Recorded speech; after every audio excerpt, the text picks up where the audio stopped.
آج مسلمانوں کی اکثریت جو ہے گمراہی پر ہے، یا آپ یہ سمجھیے بے راہ روی پر ہے، دین اسلام سے دور ہے، معاشرے میں جو فحاشی، برائی، بدکاری پائی جا رہی ہے، اس کی بنیادی وجہ یہ ہے کہ انسان یہ بھول ہی چکا ہے کہ اسے لوٹ کر کے اس رب کی طرف جانا ہے جس رب کی عبادت اس کے اوپر فرض کی گئی ہے۔ وہ بھول چکا، اللہ کی قسم بھول چکا۔ اگر اس کے دل میں ذرہ برابر بھی اللہ کا خوف ہوتا نا، اللہ کا ڈر ہوتا کہ اللہ کے دو فرشتے لکھ رہے ہیں، میرے اعمال اللہ کے پیش کیے جاتے ہیں، اللہ کی قسم ہماری بچیاں، ہمارے بچے برائی، بدکاری، بے حیائی سے اپنے آپ کو روک کے رکھتے ہیں۔ اور سب سے بڑی تکلیف کی بات یہ ہے کہ والدین حضرات اس تعلق سے فکر بھی نہیں کرتے ہیں، اس تعلق سے فکر بھی نہیں کرتے ہیں۔ میں آپ کو اس کی مثال دیتا ہوں۔ ابھی نئے نئے ایپلیکیشن ایپ اسٹور میں آئے ہیں، میوزکلی ہے، ٹک ٹاک ہے۔ مسلم بچیاں میرے بھائی حجاب باندھے ہوئی ہیں، وہ بے حیائی اور بے شرمی کا مظاہرہ کر رہی ہیں۔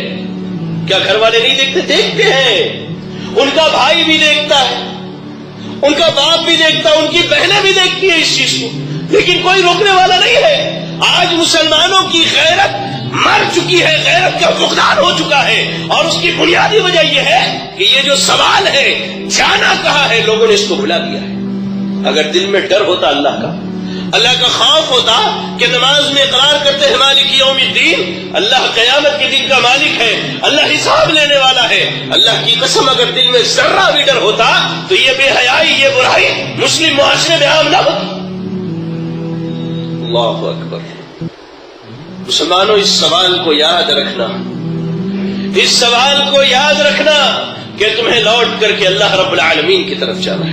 اس لیے میرے بھائی اس سوال کو یاد رکھے کہ اللہ تعالیٰ کی طرف ہمیں لوٹ کر کے جانا ہے۔ اللہ تعالیٰ قرآن مجید کے اندر سورہ زمر کی آیت نمبر 7 میں اللہ نے کہا ثم الى ربکم مرجعکم فینبئکم بما کنتم تعملون انہ علیم بذات الصدور۔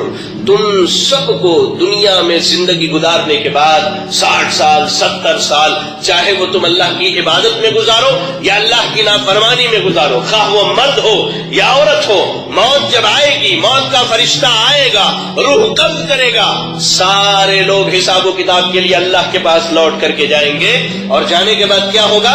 فَيُنَبِّئُكُم بِمَا كُنتُمْ تَعْمَلُونَ۔ اللہ تعالیٰ ماں باپ کو ان کی اولاد کے متعلق خبر دے گا۔ اللہ تعالیٰ ماں باپ کو ان کے اولاد کے متعلق خبر دے گا کہ ان کے پیٹھ پیچھے ان کی آل و اولاد نے کتنے گناہ اور غلطیاں کی تھی۔ بنیاد کیا تھا؟ انہوں نے ان کی تربیت نہیں کی تھی، تربیت نہیں کی تھی انہوں نے۔ اللہ نوجوانوں کو خبر دے گا، اللہ ہماری بہنوں کو خبر دے گا، اللہ ہماری ماؤں کو خبر دے گا کہ ہم نے جو جو دنیا میں نیکیاں کی، جو جو برائیاں کی، خواہ وہ نیکی رات کی تنہائی میں کی ہو، خواہ وہ برائی رات کی تنہائی میں اکیلے کی ہو، خواہ وہ نیکی مجلس میں کی ہو یا برائی مجلس میں کی ہو، دین کے اجالے میں نیکی یا برائی کی گئی، اللہ تعالیٰ ایک ایک عمل کا خبر دے گا اس دن۔ جس دن سارے لوگ اللہ کی طرف لوٹ کر کے جائیں گے۔ فَيُنَبِّئُكُم بِمَا كُنتُمْ تَعْمَلُونَ۔ تم جو بھی عمل کرتے ہو ان تمام اعمال کے متعلق اللہ تعالیٰ تم کو خبر دے گا۔ إِنَّهُ عَلِيمٌ بِذَاتِ الصُّدُورِ۔ اللہ تعالیٰ نے بڑی بہترین بات کی۔ اللہ کہتا ہے کہ اللہ کو غافل مت سمجھنا، یہ نہیں سمجھنا کہ اتنی مخلوق ہے، اللہ کس کا حساب لے گا، نہیں۔ انہ علیم بذات الصدور، واللہ رب العالمین تمہارے سینوں کے راز کو بھی جانتا ہے، واللہ سینوں کے راز کو بھی جانتا ہے۔ اور اللہ نے تو قرآن مجید کے ایک مقام پر بڑے واضح لفظوں میں لوگوں کو تنبیہ کرتے ہوئے کہا ہے فَمَن يَعْمَلْ مِثْقَالَ ذَرَّةٍ خَيْرًا يَرَهُ وَمَن يَعْمَلْ مثقال ذرۃ شرًا یرہ۔